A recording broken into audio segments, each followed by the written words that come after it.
Ladies and gentlemen, you are now listening to the Talking Nonsense About Impact Wrestling podcast. Cross the line in 3, 2,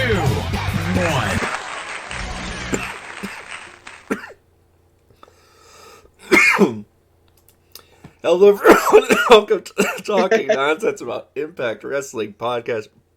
My name is Jeff, and no, I'm not in the treehouse. I'm literally choking on water. Hence the glitch in the beginning. This is episode 67, the review show for Turning Point. What a night, what a long night for some of us. As you can see, Max is stuck at work a little bit. Well, you can't see that, but you can see that Turning Point scroll sheets there instead. So it'll be Craig and I manning this, which would be awesome because obviously, as we mentioned before, Brother Craig will be starting his own show on this channel within the next month with a new teammate of ours. So we'll introduce some more of that soon. Thank you to the people that watched last night with us that rocked the pre-show. We'll do that every month now. There'll be a pre-show on Saturday, this show on Sunday. This one will be on both platforms, while the pre-show will always be only on Twitch. But 34 of you rocked with us, which is our highest group in here ever. So, not money in the grand scheme of things. Hello, Datila. But we're proud, we're happy, and we're glad you guys are sticking with us, man. It was a great night last night. So, oh wait, all this great stuff. He, alongside me as always, is the Rizats to my Johnny Swinger. It's Craig, everybody. What's going on, Craig? Off the rails. Hi. Yeah, I guess hi. I mean, I can understand it. I mean, technically, I prefer to be called Swingerella, but, you know. Okay, Swingerella, we'll call you that. That's a little bit better. It's an upgrade. Not much, but a little bit better. It's an upgrade. And they made their return. Yeah, you know, a lot to talk about. Obviously, if you rocked with us last night, there's going to be some things that are a little bit repetitive. But, you know, a lot of stuff that's new and we got to talk about after last night's unfolding. Some really good stuff. Without further ado, let's use that as a segue to get right into it. Craig, you want to kick us off? Yep. I think that's do the whole thing by now, but I guess we should start hot with some power rankings from Turning Point, voted for by the TNAIW Power Rankings Committee. Agree, disagree, let us know. Want to be a part of it, hit us up. Oh, they will. They'll let us know. All right. Be right back. Hi there, this is Tatila with Rangers of Wrestling, and here's your TNAIW Top 10 for this week.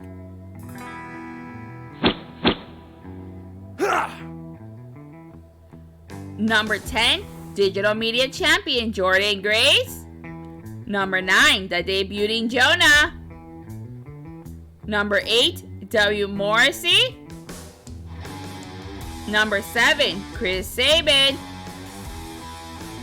Number 6, Steve Macklin. Number 5, Eddie Edwards. Number 4, Knockouts Champion Mickey James. Number 3, Knockouts Tag Team Champions The Inspiration. Number 2, X Division Champion Trey Miguel. Number 1, Impact World Champion Moose. That was your top 10 Impact Wrestlers of the week. Do you agree? Let us know at TNAIW channel. Back to you guys. Do you agree? It was an interesting turning point. A lot of that I agree with. A lot of interesting names I think should be up there, but there's only 10 spots and there were 11 matches. So what are you going to do? Hey, let's get right into it. This week is going to be obviously different because this is our Turning Point review show. So we will talk everything Turning Point. Hit us up in the chat if you're there, if you want to. Ask anything about the show. We'll definitely answer it along the way as well. And then have some fun with this. So, Craig, let's go, buddy. Yep, so let's go match by match, starting with the pre-show. The first match on the pre-show, in what was supposed to be Finjuice versus Decay, ended up being Finjuice versus Rohit Raju and Raj Singh. Finjuice coming out the victory. What do you think? Yeah, I don't know why. I haven't looked into it. Hey, welcome back, Bacon Space. I haven't looked into it as any further than just the Twitter. Haven't even gone on that much today. Just kind of enjoying the spoils of last night and not looking for bad news. But I don't know if one of them are injured. I don't want to speculate. My initial thought was Decay's already over. They'll be with Decay, or at least mentioned later in the night when Decay tries to retain their titles. Regain their titles. There we go. But they weren't. So I don't know. I don't know if it's an injury thing or they just didn't want them, Decay to look weak on the ringside if, the tag team was losing or winning, whatever the hell you want to call it. My brain's scrambled right now. Let me collect my words before I just mumble on about it. I thought it was a solid match. I'll say that. I didn't watch Stream. I'm going to watch it. Yeah. I didn't watch... The first match was just, is what it was. It brought more to my attention was, as we said on the pre-show, and that's I'm stumbling over because I can't remember what we talked about then or off camera or after or during the show, but if I'm redundant, once again, I apologize, but Finjuice won. And we kind of speculated maybe if they were on the outs that possibly, this would be the time for them to lose again. Why would they win over one of us if, we thought they were going to say, fuck you, Impact, see you later. And then not in that way, but what we talked about last on the pre-show. Yeah. There you go. Dig my fucking way out of that one. So much. There's so much, and I'm trying to read what they're saying in the chat, and I choked in the beginning, so it's just off the rails. But no, I thought it was a good way to open the show. I was more surprised by the outcome and also that Desi Hit Squad was in there. What I really liked, though, about having Desi Hit Squad in there, if Decay is not injured, was they already have the rub. We already know what they are. You'll already get the pop. They'll already have that cohesiveness from working together. Let these guys go out there and work it out and become, obviously Finjuice supposedly, I don't know, I don't feel like Finjuice is on the decline. I know that was kind of the basis of this match was, go out there and you guys are Finjuice and whatever. But either way, I thought they both looked like equals. It didn't look like Finjuice was just going to take it at any point. Let Desi Hit Squad get some reps in together. I thought it was a good way to start. Sorry about all the whatever. Let me know what you think, Craig. But what I'm trying to get at is it took more. I was more into our discussion about, which is unfortunate. I'll have to go back and rewatch it. I was more into our discussion of who's gonna win, where is Decay. It was just a lot of hype and a lot of confusion, like I just was. Yeah, I mean, it was what it was. I suppose it was a great match. Finjuice are a great team, and I think Raj Singh there's definitely something there as a big man, big-ish guy. Mm-hmm. I think solid match for even though they call it a pre-show, it clearly is the pre-show. Yeah, it's and nothing wrong being on the pre-show because I hate they tell you if you're on the pre-show you're not on the show. You are. Yeah. What's on the ring aprons? The show. Yeah, fair enough. What's on the screen? The show. It's so. Finjuice, great. I'm glad they won. Should have won. It was only going to. It could have been knowing, or not knowing, but seeing that it was the Desi Hit Squad. Thought, yeah, Finjuice is going to pick this one up.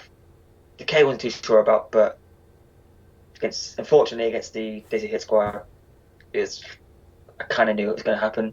Still a good match, solid to start, and I don't know if it got anyone else to watch the show, but if it did, cool.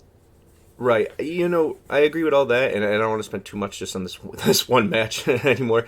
But everything you said was true, and I don't know if it did, but it set the pace of what was going to be to come from the pay-per-view or what to expect from the pay-per-view.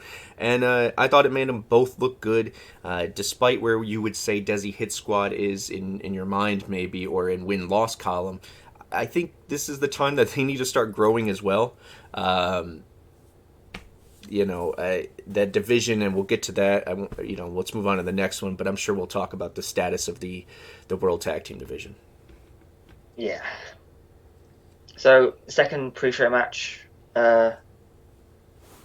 surprisingly lasted 2 seconds less than the Finjuice match, but we had Jordynne Grace successfully retaining her Digital Media Championship against Chelsea Green. Get thoughts on that one now. Yeah, this one was pretty cut and dry for me. This shit was a banger. I tweeted out last night, obviously, AO, as I said, welcome to the team again. He is our Twitter handler now. But during this event, I tweeted out some stuff, and man, matches like those, and sticking to the rules, or whatever you want to call them, of online defenses, digital media being a big part of it, obviously, and kind of keeping it as lower than the X Division title, but that necessarily isn't a bad thing. It gives people a chance to showcase themselves, and I thought this is exactly what it did. I thought it was a good start to the defense or the legacy of what will become of that DMC championship. Can you say that, DMC champions, or is that redundant as well? DM championship? DMC title. That would be the Digital Media Championship title. I guess that works. But either way, we always call the X Division the work rate title, that intercontinental feel to it. Hey, man, if they keep having matches like this, this isn't going to hurt the cause. And it gives people something like those ones that were in that number one contenders match, including Chelsea Green, something to do in the meantime, Jake something, all them others. So the match was great. I'm very open, I feel like, or transparent when I'm wrong. I'll admit it. I will say this. I will say that last month at the Knockouts Knockdown, we kind of said our biggest not regret, my brain is, our biggest dislike or disappointment. And I said that I thought Chelsea had not squandered, but it was a great opportunity for her to be showcased just like Tasha was, just like Rachel I felt was, or elevated. Mercedes obviously was. And I don't think it didn't feel like the matches grasped that or had that feel to them. But goddamn, man. I maybe went into the match as a Chelsea liker. As a Chelsea, I like Chelsea. No, I don't want her to leave, but a believer and a fan after last night, man. And I know a lot. Jordynne looks, and I know obviously this could sound whatever, but I don't give no shits. Jordynne looks phenomenal. And I don't mean that in a just, oh, you're beautiful. I mean from top to bottom, the transformation. And I was watching it with my wife, and we were talking about it, and she's always loved Jordynne. My daughter always did the flex, whatever, since she was a baby. The transformation and the physical development, we'll say, from where she was to who she is now is insane. Congratulations to her on the work ethic she puts in. She has created a brand for herself, a look for herself, and a true passion when it comes to weightlifting that just... she's becoming a star if she wasn't already. Kudos to both of them. Great match. And Chelsea, I eat crow. God, you're amazing.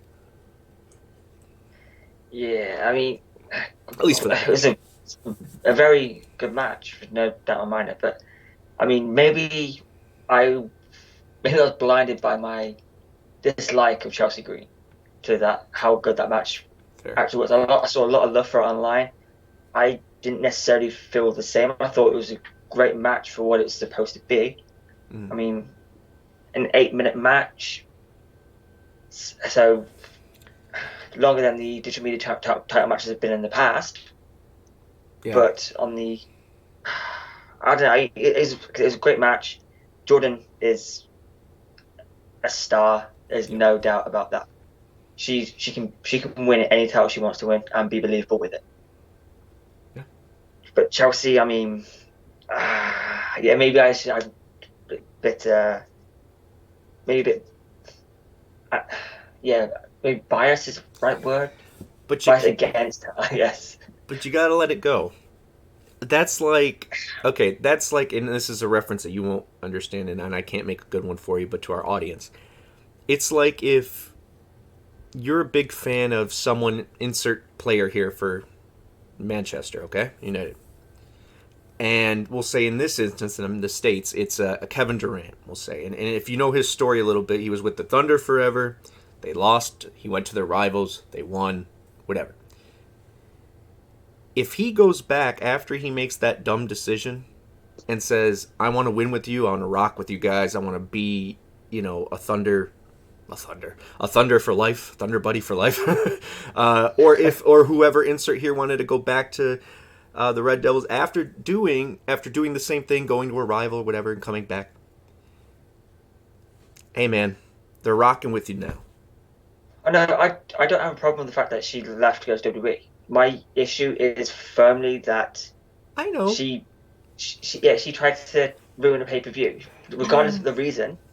She could have just the timing of it was poor. I don't want to go into it whole thing yet because we just talked about it enough. But the timing of it, I just can't quite move past that because she knew what she was doing. Fair. She knew very well what she was doing. But moving on to the main show matches. But yeah, Chris Sabin defeats Ace Austin. Thoughts on that match? Yeah, man. I know we kind of said it would be the easy prediction of saying, and we didn't even add up our prediction if we were right or wrong. I don't know. We'll have to do that. And that's not to save face. I think we were actually pretty accurate. But we all said that we thought Chris Sabin would win this, continue that feud, or at least wipe his ass with that shirt and shove it down Ace's throat. But I you always expect an X Division to start this match. Obviously, if you're rolling in from the pre-show, this was another nice tone setter. It was the next level up from whatever. But just coming in cold, and you've never seen Impact before, I think you would be pleasantly surprised, seeing that first match. And I don't mean by like pleasantly surprised by who they are as individuals, as fans of who they are, but people that don't know Impact or kind of scoff at it, whatever. Chris Sabin is a legend in his own right. I've said this on the pre-show, and I said this in a conversation that we're filming outside of here for a different show. I don't want to word it that way. I didn't think Chris Sabin was the drizzling shits, and you know this, Craig. I just thought that he was the lesser of the two. I always was a Shelley guy. All my friends were Shelley guys. We thought he was the star of Motor City. Chris Sabin won the title. I was not happy. I yelled. I as a grown man, I was upset. Our friends were upset. We didn't want to watch. I don't know what it was. But I don't know if it now is that he's matured, that it all comes together better. And I loved him from the get. NWA TNA when he came out and he was the Future, the alien on there and the little... Loved Chris Sabin. But something happened in between there where I didn't see, or I lost the love. And I'm happy to say, that's the thing I'll start with, and I hope it's with a lot of fans that remember the good old days, that sometimes in the moment, because you rather have this guy win the title or that guy be the one who's pushing, you forget, you get lost in the sauce, so to speak, of, oh, well, this motherfucker's still great. and Sabin is that, man. He is great for someone, and take this from me who is torn both. If you, those ACLs, man, and he's got 3 on one leg, is it? And he could still do what he's doing. He looks amazing. He is amazing. Great match. Ace is coming into their own. They're presenting him as they should, which is what we've said since day one on this show. He is the best prospect since AJ Styles. So, yeah, I completely agree with all of that, minus the Sabin, minus not liking Sabin part. Because when I first started watching, Chris Sabin wasn't there, right? But he came back like a year later. Mm-hmm. But from that moment, Chris Sabin was one of my favorite wrestlers. Probably at the time he was. I still is kind of my idol. Yeah. Wow. Stuff he's come back from. Fair. To this, the World Championship run was, wow, what it was. But I was still I still lost. Oh, so happy. So, with that though, is that proves the point a little bit more. And to your credit, it is you tuned in fresh, right? I'm a day oneer. So being a day oneer, I have my taste built up. I have my people I want pushed. I want my originals. I want this. And Saban is original, but whatever. Who at the time, maybe I wanted, who knows, fucking Amazing Red to win it though. Who knows what the deal with me was. But the fact that you came in cold and saw a Chris Sabin and heard his story and watched him wrestle and were a fan from the get with him, from your, that's cool. It's cool. Different perspectives. Cool. Yeah, he is, in my opinion, and it seems to be a few other people's opinions, one of the most underrated wrestlers in the world. He's probably the best underrated wrestler in the world. Well, I that's fair to say. I'd call it, count me as one of those originally. So. Yeah, I mean, but like I said, Sabin, great. Ace is on a level of his own. I mean, he's 24, and he still hasn't really peaked hasn't peaked yet. But he's like so close to the top, so close to the top. He's getting there. As soon as he hits it, he's gonna blow up. Yeah, he's getting to get ready to fly, AJ, the phenomenal one. He's getting to that level, not main AJ or dark AJ or Bullet Club AJ, but look, right that arc where he's about to go. Because I always said the same thing. Out of the three people that I call the Samoa Joe, the Ace, or the AJ Styles, and Christopher Daniels of our group here, or of our prospects, I would say, Ace is the one that needed just a little more time, a little more, with his not gimmick per se, but feel for the confidence of what his character is supposed to be, and I think he's falling into that. He looks good. Fulton is looking better by the day. They look good together. It's a believable act. Expect big things from them soon, I think. Yeah. Couldn't have forgotten myself. Ace is just, when he hits that peak, wow. Moving on to the next match up on the main show, we had Violent by Design, Eric Young and Joe Doring defeating Heath and Rhino. Thoughts on that match? Yeah, so I said before the show, on the pre-show, and this could have been my opportunity to just shut the fuck up about it and not say it for everyone to hear again, but I don't give any shits about Heath and Rhino. Unless Heath turned heel. I just, and it's not the individuals. I grew up an ECW fan. I grew up watching it at 1:30 in the morning after Saturday Night Live. You know what I mean? Like, I'm a hardcore... So I love Rhino. Day one Rhino guy. Even he's getting older. And the point I'll get to, and I think it was Josh that pointed this out to me during the show, but I said on there, because what we get with them is Heath getting beat up for 6 minutes, a tag to Rhino or a missed tag. Rhino comes in, does a few things, doesn't know, whatever, gets thrown out of the ring, Heath loses or whatever, and it's or wins. We don't need tags that bad to have these guys, and I mean this in with all due respect, because I think you saw what VVD did for Rhino. Heath needs something like that. And it doesn't mean he's stale or he's whack or there's not something enjoyable with Heath and Uncle Rhino. Some people like that. There's nothing wrong with that. But I think individually, they can offer other things. Something with Rhino, you could put him back with VBD. You could have Heath join. I don't know. I just think there's something you could do more there. With that being said, it was exactly what I thought it was. It was 6 minutes of no Rhino. The tag, will they, won't they? Him versus that. I'm glad VBD won, because I think that one will set... Well, first of all, the way they hyped up Eric Young, kudos to the commentators for making that feel important, that it was his first big thing since back since. So that was cool. But I'm glad they won, because one, I want them to have Eric to keep going full steam. But I think this still plays into my hope of them being not all together as far as on the same page, Rhino and Heath. If that means they break up, or that means they need to work to get to that, which would result in vignettes of funny, things of them training or something, cool. Either way it happens, it's better than whatever. But the one thing I want to say and be honest with as well, this is, as I always say, besides one fan, one friend at a time, we have, what's the other thing? We are unbiased and transparent and always honest, right? So to be honest, Eric Young, Team Canada that's money. That's my Showtime Eric Young. Love that. Okay. He tried doing the serious thing eventually with World Elite. His talent, but it just didn't work. Then he does World Class Maniac as heel again. And this time, you see his talent, but there's something inside of me that still said, man, you remember Don't Fire Eric? That shit was great. Remember Super Eric? That shit was great. Remember him finding belts in the trash can? That shit was great.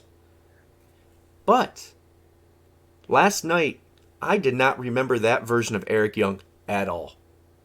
He came out with that mask, that Casey Jones mask. I don't see that Eric anymore. And for me, a day one, very, very TNA guy, to say that, and I know it's so silly because this is just guys in trunks, fake wrestling, I get it. But out of respect, it's art. And that motherfucker's an artist. Like, who he is now is... I love Team Canada. It would always have a place in my heart, but this Eric Young is just... This is who he's supposed to be. Yeah, I completely agree with everything on that. In the Eric Young thing, my first exposure to Eric Young, he wasn't on the show when he was there, but he wasn't on the show whilst I first tuned in. He was doing his fishing thing. So my first exposure to Eric Young was when he came back and brought ODB some chicken and beer. that was my first taste of Eric Young, and I loved him from that second. Yeah. World Class Maniac Eric Young, King of the Mountain Champion Eric Young. With Bram, loved it. Yeah. So he goes to WWE and the whole thing, but he's back, and Eric Young, I wrote an article on it a few months ago. Eric Young is... People talk about Chris Jericho as being one of the most creative and one of the most people who can rejuvenate their career by coming up with new characters. Eric Young deserves more credit in that conversation. Oh, yeah. He has done everything you can possibly think of. And for the most part, nailed it. As every character he's played, he's been a champion as that character. There's only one time that I seriously did not like what Eric was doing. And that time was the Daniel Bryan stuff that everyone compared. John Gaburick bullshit. Big, yeah. Anyways, moving on. Yeah, going to Heath and Rhino. When Heath first came, I was happy. I honestly didn't expect Heath to come because I didn't expect him to get released because he was such a... He was very much a WWE guy, even though they didn't treat him even the best run they could have. Yeah. But I'm excited to see Heath every week. It's cool seeing him when he comes out. He still gets a quite good, solid reaction. My concern is, in the back of my mind, it's going to be that 3MB thing: get released, get jacked, go back and win the WWE title. That's always going to be in the back of my mind because it's heading that way already. Yeah. So that's just going to be in the back of my mind. I hope he doesn't, because, with enough build, and like I said, if he joined BBD, he or someone like that type of thing, Heath could be an X Division champion. It's worked great. To me, Heath could win an X Division championship. So I just hope that little niggle in the back of my mind doesn't come true, but who knows. So moving on, we had Rich Swann defeating VSK. Originally supposed to be Brian Myers. A short match, only lasted 6 minutes. What are your thoughts on that? Yeah, this was a storyline match, which disappoints me because obviously, and I admitted that online, like I said, when I'm wrong, Wasn't Gresham. He did cancel his dates on that day. I couldn't find the Vegas thing that I mentioned. If you watched the pre-show, I mentioned I thought it was going to be him. It was not, and I should have went with the gut feeling that we all were having, which is just someone in the learning tree. Was what it was. Good to see both of them get some offense in. Good that VSK is not just a jobber in the sense of just he's going to lose. There's that element of this guy has some shine to him, so I think he could pull one out anytime. Kind of like John Skyler, where they're just coming in. Yes, they're in a gimmick or a story where they're kind of lower on the totem pole, but they still have something that one day they're going to do something more. So, for that I enjoyed it. Don't want to waste too much time on it because I know there's more to talk about, but with all due respect to it, I thought it was a good match.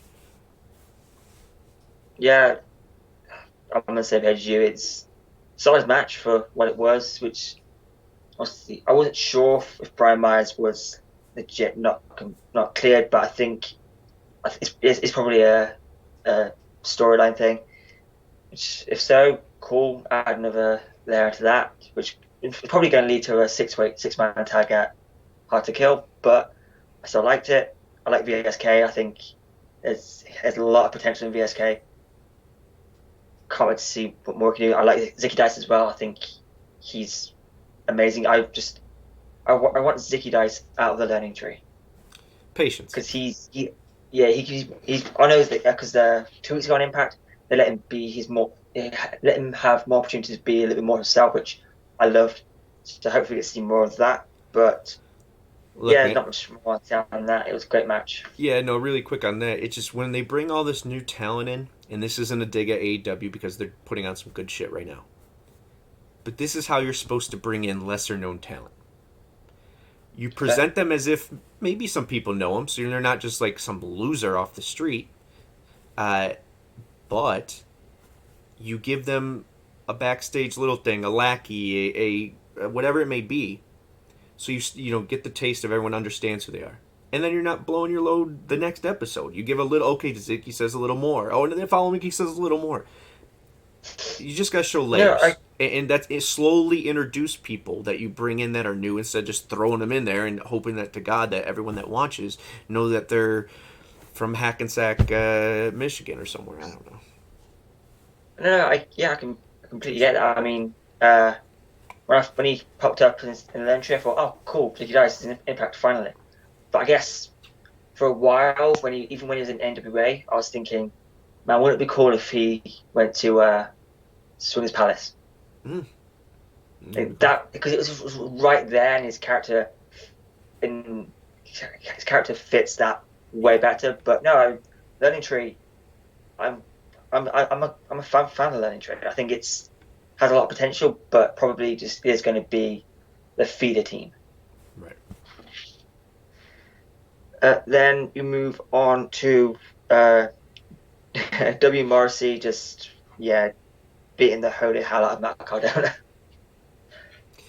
Yeah, that was a kind of a surprise. We all kind of said, even though Morrissey's contract or dates are up, we don't know any further development. I didn't even know that until you told me on the show or right before the show. I'm glad he won. And that's not a dig on Cardona, because I also admitted to you on that show as well that I am a Cardona fan now. I think the only thing that I'm not seeing from Cardona that I think they're delivering, and that's what the point of this beatdown, as you called it, was, and Chelsea losing as well, they're presenting them as a couple. Their gear represented a couple even last night. I think at this tapings they take a heel turn. They can't lose for that long, or for that much. They can't take those kind of beatings, even though Chelsea was competitive in hers. I just feel like the time is now to... I mean, look, man, it goes with anyone. I said it about Impact and Taya, or not, excuse me, Impact. I'll have something better. Morrison and Taya, is that better? When they were in Impact... You can't have two good-looking people that are in a relationship that are on top of the world and be babyface. Not gonna happen. No, the internet And the watchers of wrestling, there's too many haters or jealous folk out there that they can't handle it. There's something about it. Look at the dynamics throughout history. Tell me if there's any a couple that lasted in relationship and in the ring as baby faces for a long period of time. It's never happened. And if I'm wrong, I'm wrong. It comes to mind, but like, I guess they were on top, kind of. Who? EY and ODB. EY was world champion. ODB was knockout champion. They were knockout tag team champions. A little different. Wedding. A little different here. A little different here. Okay. To me, at least. Maybe that's because they have characters that can back that up. You know what I mean? When you're white bread, it's kind of what do you need to do something. And I don't mean that in a bad way, because Taya and Johnny, I really think they found what their gimmick was, or who they are as not artists, as characters, as characters. They got it. Wrestle House was great. That's coming back. Plug that. I just think it all flows together, and I hope that it flows for Cardona and for Chelsea. I think it'd be good. Too good of an opportunity to pass up. No, I agree with the Cardona and Chelsea heel turn. I mean, they do it on the Indies, which is hugely over on the Indies. This whole Deathmatch King thing, it's incredible. I mean, he's easy to hate. He's easy to hate. And it's because he's so good at what he does. He's smooth. He doesn't brag about it. He's a good dude. He's nice. You can't find anything that you can really shit on. And it's frustrating because I can't do it anyway. But, yeah, no, I'm with you there. And, I dig it. I dig it for them. It's pretty cool. One thing. Moose coming out I thought was a nice touch. Obviously played into later in the night. But it just felt their relationship. It made sense. Based on everything that's been happening over the past few weeks, months. I liked it. Yeah, I agree with the Moose thing. It was like it pissed me off, but that was the whole point. Right. It was supposed to. Well, Stryker said, I'll forget to relate a bit more, but a protagonist is over because you appreciate what they do, type of thing. Yeah. Like Moose is a dick, but he's one of the best Impact has, and probably in the world right now. Fair. So, but for the match between Cardona and Morrissey, I mean, I would admit it was about 2 a.m. So I closed my eyes for like a second, but it was actually about 2 minutes. So I missed. I saw it in patches, but I thought what I saw of it was great. Cardona looked solid. Morrissey is just getting to another level. I'm excited to see, because this is how you do a heel turn of Morrissey. Right. WWE did too soon. But now this is I think the best Morrissey we've seen, apart from when it was Kazan and Enzo in NXT. I think that's fair. Yeah. So moving on now to the Knockouts World Tag Team Championships. Inspiration, Cassie Lee and Jessie McKay defeated Decay, Havoc, and Rosemary. Thoughts? Man, Booker T, Harlem Heat, 110th Street. They had that Harlem Heat gear on. I mean, they look like Sherry Martel. I don't know if that was intentional.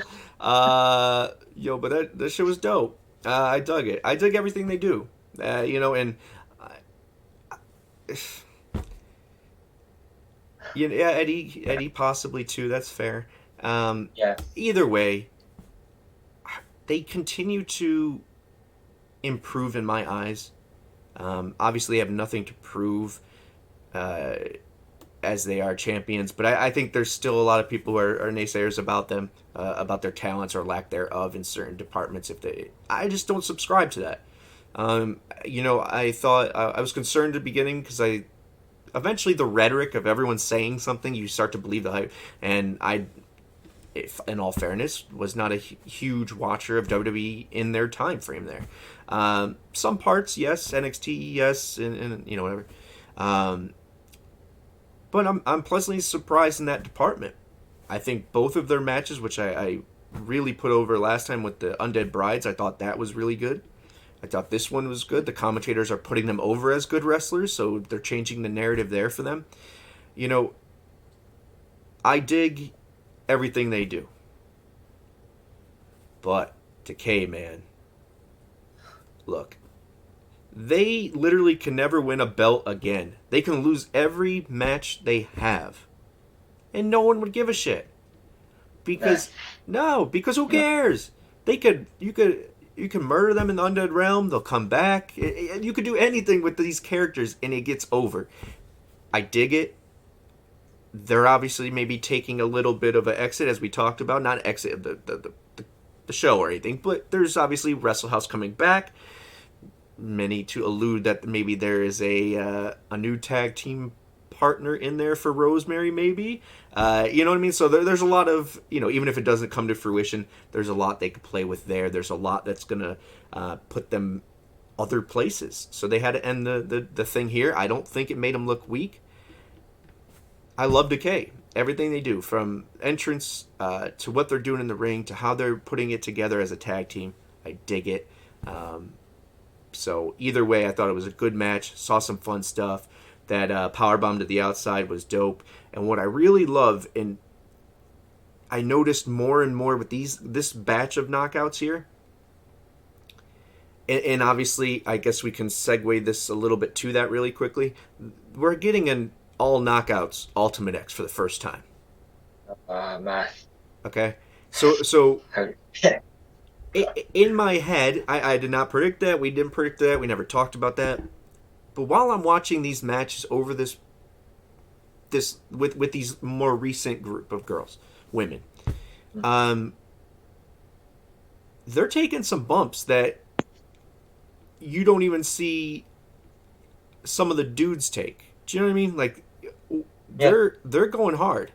They're putting on bangers. We all know they're equals, but this is the time where I really think that world championship, the one Mickey James holds, depending on who holds it after Hard to Kill and so on, how they keep presenting it, that might mean just as much as the actual world championship, if you want to call it that. I don't know if that's a slap in the face or what, but to me it is equal. And it's because every time that, if it's a tag or it's a singles or a triple threat, any knockouts music plays, you get hyped. And that's a really cool place to be. That's a really cool place to be for Impact. But yeah, with that being said, the bump to the outside, the stuff they're doing, the harder kicks, it's this knockout top of the line. Top of the line. Yeah, I mean, man, I said it on here. I said it on Twitter today. The Inspiration are stars. Yeah. They were in WWE, but they weren't presented as much as they should have been. Yeah. As the stars. These tag titles were made for the Inspiration. This division was made for the Inspiration. Everything from their entrance to a theme to their... See, it is basically the Iconics done over, but if it ain't broke, don't fix it. Well, that's the thing, is the canvas that they were allowed to perform on before coming here was very restricting. They had to say what they had to say. They had to wrestle how they were supposed to wrestle. I think this freedom is good for them, and we're getting to reap the benefits of it. They found a home here. I still say they beat ODB and Eric Young's record. That's why they won on day one. They're going to go down to history as something really big in Impact. But I know we're short on time, so I'll shut my mouth about that. Yeah. The Inspiration stars. A theme music is a banger. Decay.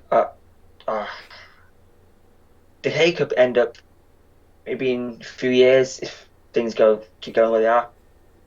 Biggest faction in Impact history. Impact don't have a solid Impact don't have a solid past when it comes to factions. That's a conversation. That's a conversation we can have on a debate show, but I think there's a lot of it's possible. It's very possible. But on the knockouts as a whole, that Ultimate X, I cannot wait to see that. I'm hoping I can make it. We're trying. My friends just moved to Texas, so we're hoping we can hopefully get there after the holidays. We'll see. All right, 13 minutes. What do we got next, my friend? The X Division Championship. Trey Miguel defeats Laredo Kid and Steve Macklin.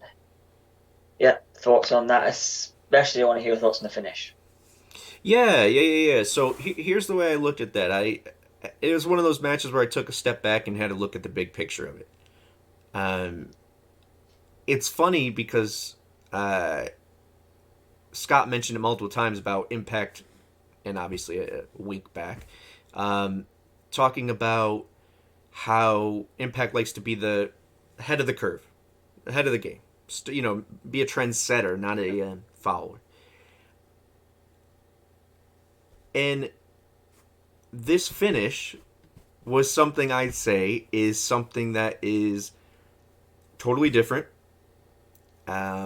unique, and creative. And at the moment, you're like, wait, what the fuck? Did he botch that? What's going on? But when you take a step back and look at the grand scheme of things, you need to beat the challenger that was supposed to be facing you, if you're Trey. As far as from a fan perspective, maybe. As Trey, the individual character, he wants to beat Macklin. That's his thing. He wants to end Macklin. He wants to get it over. That's what he wants to do. Trey, the individual, will want to just win, whatever. So, to keep that feud, to end that feud, and not saying anything about Laredo Kid's, I thought he showed up. I thought it was great. I didn't know he was 34 fucking years old. I thought kid meant, that means I'm a kid. The Jeff Kid. That's going to be my name. 34 years old. But, yeah, man, I still think he needs a little extra. But I thought he looked great there. I thought there was some really good spots for him. Beautiful 450. But Macklin and Trey is becoming something, I don't say special, but a very definitive rivalry. And I dig it for that reason. I thought the match was good from point A to point B. If you want to say, oh, but the finish, okay, I'll give that to you. But regardless of that, if you just watch it back, I think you'll be pleasantly surprised knowing what's coming. I think a lot of the times when something new happens, Digital Media Championship, X Division title, there's things that, Ultimate X, there's things that we've done first that people thought were, oh, why would you do that in the beginning because it was fresh and new? But now look how many people are doing the same thing. Yeah, I mean, in terms of the finish, I liked it. Fair enough, Trey, the way Trey reacted, thought, okay, was that supposed to happen? Right. But maybe that was his whole plan. I don't know. It's just a title celebration, but he was confused, not celebrating the title, retaining the title. It was a thing. But I mean, in terms of looking at it from a fan's perspective, I mean, technically, Daniel Bryan pinned Edge at WrestleMania before Roman Reigns pinned those two. So, I don't like it when wrestlers in triple threat go, there's two people laying down, they choose one. Oh, they kick out. Next one kicks out. Yeah, so it's like, I don't mind it. It was cool. If Macklin hadn't kicked out, maybe it'd been a different story, but he did, and so now the story can progress because Macklin can still go, no one's pinned me. Yeah. I dig it. And to clarify, I see some of the chat there, just that I think Trey, the champion, wanted to beat Laredo Kid straight up or win in general. But Trey, the human aspect of it, wanted to beat Macklin and get rid of him. So that's what I was trying to say. But great match. Exactly. I'm excited to see what's next. Yeah, it's going to be cool leading up to Hard to Kill. Speaking of, Mickey James defeated Mercedes Martinez to retain the Impact Knockouts World Championship. At the end of the match, Deonna Purrazzo made her presence known and has her rematch for Hard to Kill. Thoughts? So this one is where I was torn from prediction to what I actually wanted to what it said, and that's another thing that was a unfortunate aspect of this when I'm looking at it as a whole, or when I was watching it live. The match was good, obviously. It was two legends in the game. Not taking a step back, I thought the match was quality, and I don't mean that in a it was okay. I mean, I thought it was good, and I don't want to say that better than expected, but who knows? I mean, Mickey, her recent matches have only been what'd she have besides for us? She had 2 with us and maybe 2 with. Yeah, I think she only had. Yeah, she had 2 at NWA, 1 with Kylie Ray and Kiera Hogan, and 2 in Impact. 3 now. Yeah, and that doesn't mean that, necessarily I thought she was, had ring rust or anything, but sometimes, you don't wrestle in a bit that's going against you. Is what it is. It's just like if a basketball player had a couple days off. You got to get back in rhythm. And I'm sure she knows what she's doing. She's a professional. Obviously, they're both veterans. But what we like to say on the show is I think the odds were against them for having a good match as far as going in cold, less of a rivalry, because it was, what do we have, like 1 week of build for it, 2 weeks of build technically. But I thought they put out a good match. With all that being said, and would part of me want Mercedes to win? Yes, because I thought that would guarantee her to be at least at these tapings. But maybe she'll still be there. We don't know. But this felt more like let's move on to the next feud. Yeah. And that Thank would be... Thank you. And that would be Deonna. I wish Mercedes would stay, but once again, I am happy that Mickey retained. That was my choice, was that she would.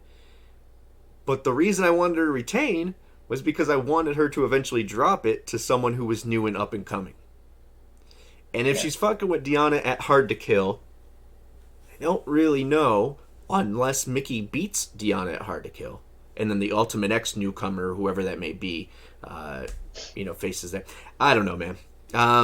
It's one of those putting the heart over the head or the head over the whatever. But good match.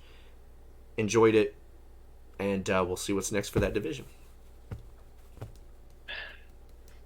So with this match, when I got to this match and was too tired to actually tapped out of that, but yeah, watched it again this morning, from the start this morning.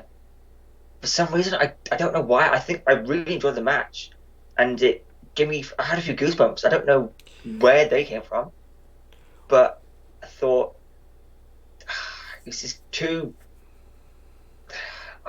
legends, and they can still go. They're still incredible, and I guess Impact has the best women's division in the world.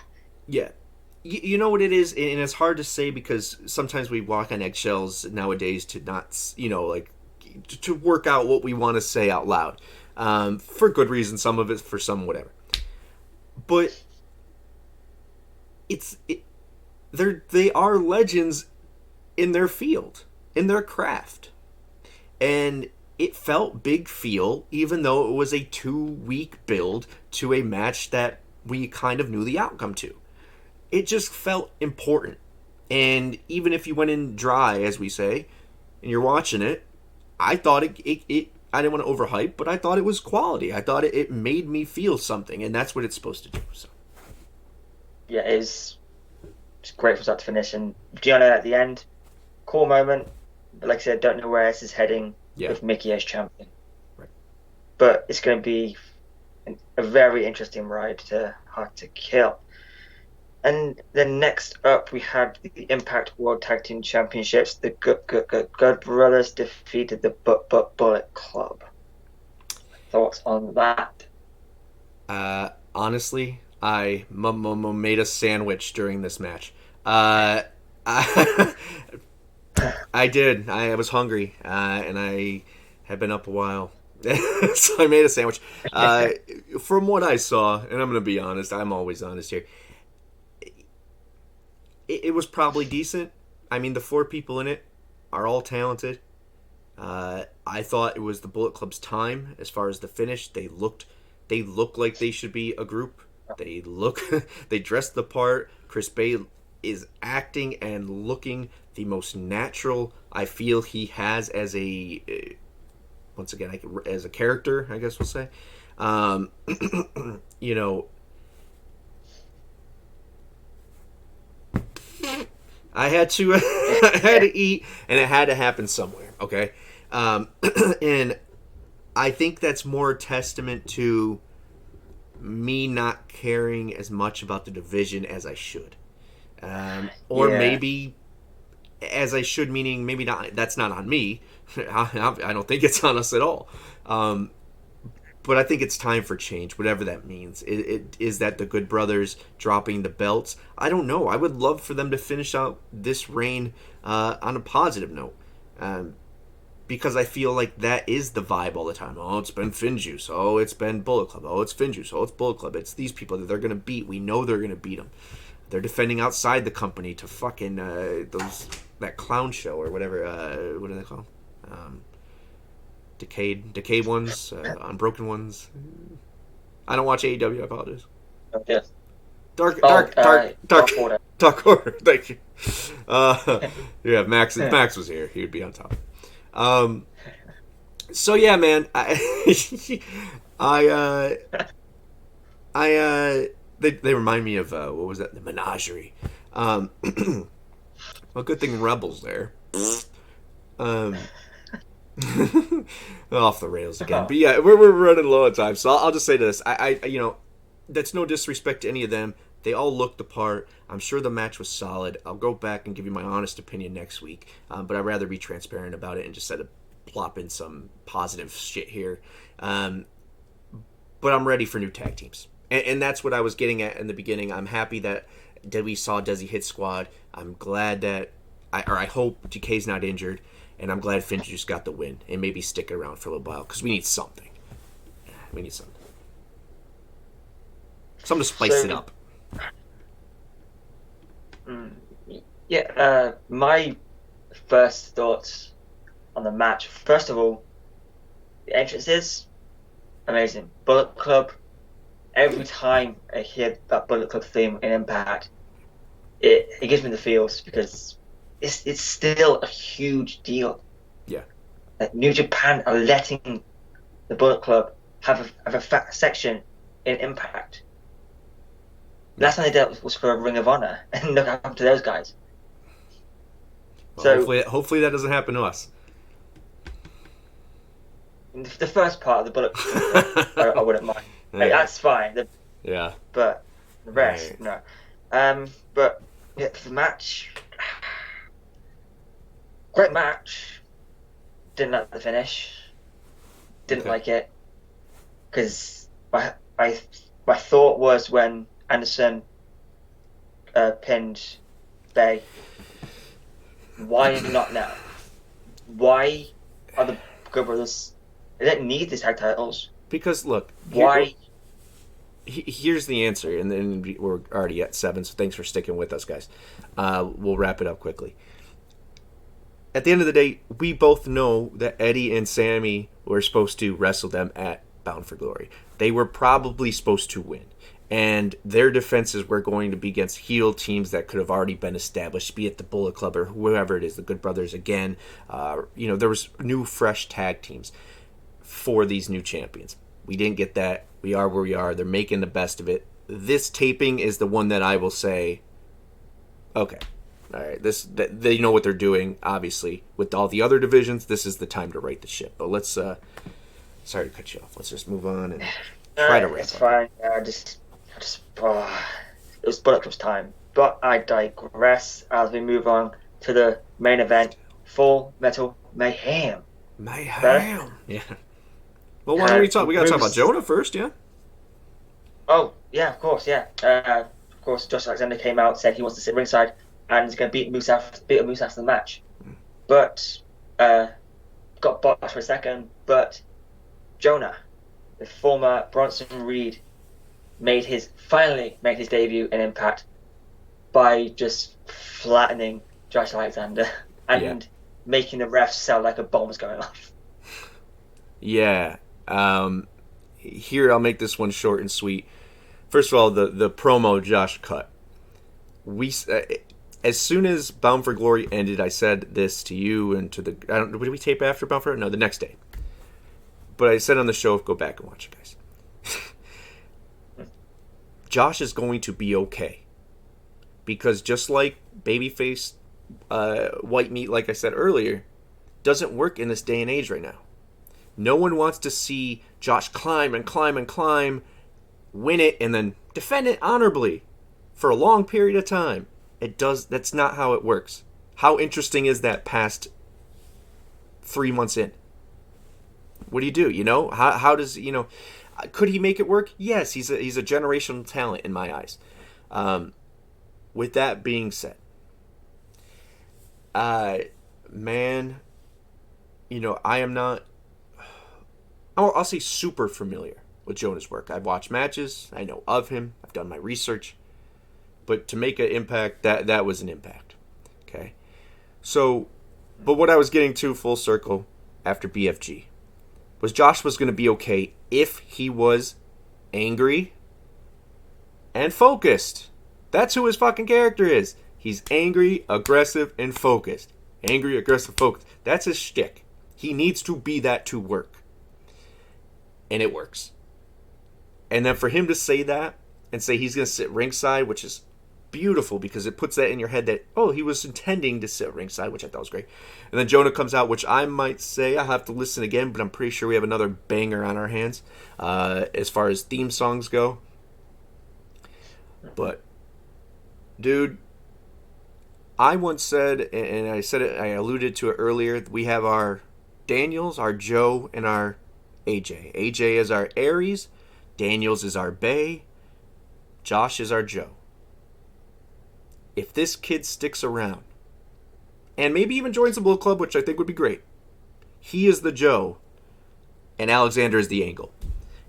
That guy is generational as well. The way he moves, man, this kid, if you have think about that. Those four as your foundation. If he sticks around. Now he's with New Japan, which makes me think Buddy Murphy might be coming next as well, because we have that in. All I know is if he's sticking around short term, awesome. If he's sticking around long term, hell yeah. Because this was Angle Joe vibes, straight up. I just want to say on the New Japan thing, he said on his Twitter that he has a few dates for New Japan. He's not signed to New Japan. He's agreed a deal with New Japan, not a contract. Okay. It's a working deal where he can just do how he wants, which is very cool. But I mean, I liked him in NXT. Thought he's phenomenal. Maybe eventually would have been NXT champion, but hey, budget cuts. So Impact have him, and I'm ecstatic. If this is something like a partnership between him and Moose and Morrissey, I'm all for it. Sure. All for all of it. And real Josh, quick, sorry, Jeff spinoff called Big E WWE Universal Champion. Sorry, I had to let you guys know. I don't know what that means. If Big E did this for someone's intro for a fight, I can't remember what it was, but on his nameplate it said Universal Champion, not WWE Champion. Oh, okay, gotcha. Yeah, heard. But sorry, it was interesting. Yeah. For the main event, I just want to say about Josh Alexander. I've got 4 words that describe Josh Alexander: best in the world. Yeah. Main event time now. Full Metal Mayhem. Moose defeats Eddie Edwards. And I love Full Metal Mayhem. Yeah, Full Metal Mayhem, as Jeff Hardy always says. I'll keep this show obviously over on time, and thank you for rocking with us, guys. We'll kind of go abruptly at an end here after this, so make sure you like, subscribe, all that jazz. Keep rocking with us as Craig wraps up on this show to create his new show and all the other shows that are coming at you very soon, and boxings, and go check out the channel. There's a bunch of new stuff, and a new look. I said on the pre-show that this match... No, let me word it better. This is what I actually said. I said, you could take the Moose and Eddie Edwards out of ROH, but you can't take the ROH out of Moose and Eddie Edwards. And by that I meant apron bumps. And holy shit, there were tons of apron bumps. I mean, tables, they did everything. They felt like two friends out there literally having a war. Yes. And that's what it was. That's what it came across as. That's what it portrayed to be. That's what it successfully showcased themselves as. And I know Eddie is the predictable guy. I know Moose winning is predictable. But sometimes you have to do that to set up the tone for the rest of this reign. And with Eddie and Moose, the good thing about that is they can go as hard as they want to, and both of them will keep coming back for more. And that's exactly what that felt like. It was never like, oh man, Eddie's just getting the shit kicked out of him. Moose, he has no chance. There were times where I actually thought, hey, maybe this might happen. I liked them both coming out. Our main event scene continues to find itself. And Moose as champion, which looked... I mean, he's our champion. Looks great. Acts great. He wears the belt, which is thankful about that. Overall, if these are the two guys representing us and they go that hard in the pay-per-view of what people... Not pay-per-view, excuse me. A Impact Plus special. What will you expect from Hard to Kill? What will you expect from... Oh, hey, let's... I'm going to rant anyway, so IPWF. Is that IPWF? Impact Provincial Wrestling Federation. Yeah. DJ, I doubt we'll see DJ too large, but who knows who will make a return back in time. But now we have the Good Brothers, so I think this got a little more interesting. We're getting at Sex Ferguson, aren't we? Oh yeah, Sex Ferguson. IPWF is back. I'm excited about that. Just that kind of sums it up and to what we were getting about the main event and them guys going hard on an Impact Plus special. It all represents what we're saying. This group right now, from backstage to center stage in the main event, to announcers to ring announcer they're on it. They're reaching that next level. They're getting ready. Did they miss some things on the camera shots? Sure. Did the production could get better? Sound could get better in some areas? Sure. But I just feel like they're there. And if the Hard to Kill has a bigger audience, that's the next step. It's about gaining and retaining. And right now they have really good momentum. I mean, number 6 in the worldwide trending. 6 worldwide trend. So that sums it up. But I think what I was going to say to sum all this up, if this was a showcase for someone who might be interested in purchasing your $39.99 pay-per-view or your being a subscriber to either of your platforms, this was a show that you could hang your hat on and say, guys, sign up. And if you don't, then you're an idiot. I mean, that main event, Full Metal Mayhem continues to be my favorite stipulation ever. Whether it be called TLC or Full Metal Mayhem, ever since I've been a wrestling fan, that's been my stipulation. And even though I prefer it when the title's above the ring, this didn't need it. Yeah. This match was mind-blowing. I mean, I love the ring spot with the exposed wood. I love that. Yeah, maybe it's a bit too much, maybe, but just loved every second of it. Eddie and Moose, I don't really like the term fight forever, but if there's two people I could choose to fight forever, it would be those two. Yeah, I think all of this comes to a point where you can say, I think the best compliment we could give it, especially with Eddie and Moose, and then what I was going to say with Sabin and Austin in the beginning, those feel, and Ace in that moment is what I was going to say, was probably felt like he was in a video game. But when we're watching now, I feel more and more like we are a self-made video game. Every character can go against the other. Every wrestler could go against anyone, and you know what they are. It's like Street Fighter. Like, I mean, Moose, you know what he is when he comes out. He handles himself in a way that you know what his gimmick is. Eddie, he's put together and handles himself the way who he is. All of these athletes and performers are maturing and coming together at the right time, and that's the next level. And I if this continues, give us a video game. Give us a video game. Well, just quickly, if you were in the Impact Ultimate Insiders chat on YouTube, Impact revealed that they're making figures. They're making what? Action figures. Wrestling figures. Hey! Action figures.